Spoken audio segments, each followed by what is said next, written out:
Eccoci con Luca Rossini, allenatore del gruppo sportivo Volpe, unica rappresentante di Rovigo alle finali 3x3 Under 13 di Zanè. Qual è il tuo bilancio sull'esperienza del 3x3 che è una novità quest'anno?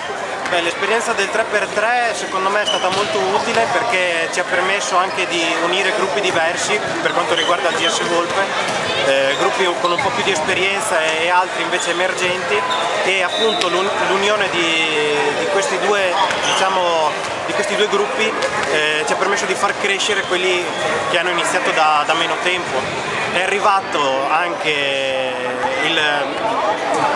la vittoria nel provinciale e per noi insomma è stato molto motivante.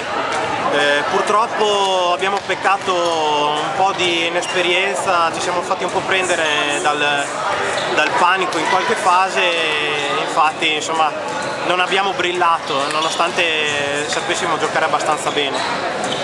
Speriamo il prossimo anno di essere ancora qui, ci vediamo il prossimo anno.